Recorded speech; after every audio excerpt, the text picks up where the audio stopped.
Would you rather follow the system or build one that finally works?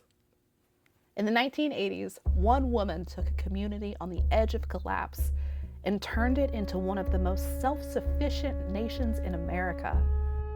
Her name was Wilma Mankiller, a name that sounded like a headline, but became a promise. Wilma was born in rural Oklahoma, on land that had been her people's for centuries, and taken from them almost as long. Her family didn't have running water or electricity. They lived close to the earth, and even closer to each other. When she was a kid, the US government launched a relocation program to help Native families move to cities for jobs. Help is doing a lot of work in that sentence. What it really did was scatter families, erase communities, and pull people away from their land. Wilma's family moved to San Francisco, where she saw both poverty and protest close up. It was the late 1960s. Vietnam, civil rights, Black Panthers, Native activism.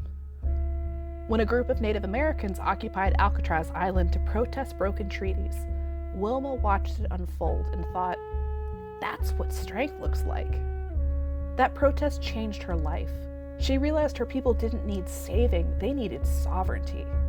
So she went home, back to Oklahoma, back to the Cherokee Nation, and what she found there was not pretty. Unemployment was over 50%. Roads were washed out, schools were underfunded, health clinics were barely running. Most leaders waited for the federal government to fix things, but Wilma did not. She rolled up her sleeves, grabbed a shovel, and started rebuilding, literally. In one community, she organized volunteers to build a water system by hand.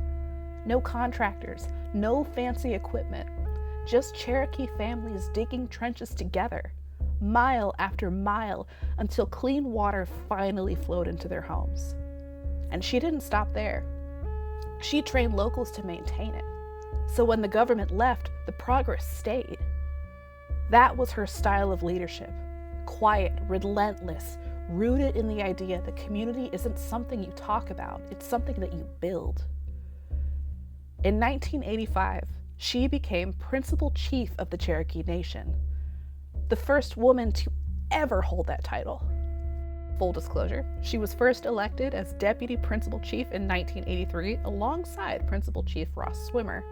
And when he stepped down in 1985 to lead the Bureau of Indian Affairs, she automatically ascended to the role of principal chief and was then elected in her own right in 1987. Either way, she still gets the trophy. However, a woman in that role was unprecedented, and many people didn't take her seriously at first. Some refused to shake her hand. Others literally told her women don't lead. Wilma was like, watch me. Under her leadership, the Cherokee Nation exploded with growth. New housing, healthcare programs, educational opportunities. She helped build an economy where there wasn't one, and pride where there had been shame. She once said, "The secret of our success is that we never, ever give up." And she lived that way. Through illness, through setbacks, through every door she had to push open herself. When she spoke, it wasn't fiery. It was steady. She didn't demand attention, she earned it. She believed that leadership was not about shouting the loudest.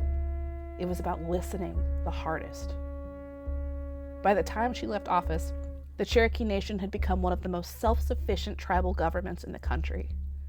She proved that sovereignty isn't granted by outsiders. It's something a people build for themselves.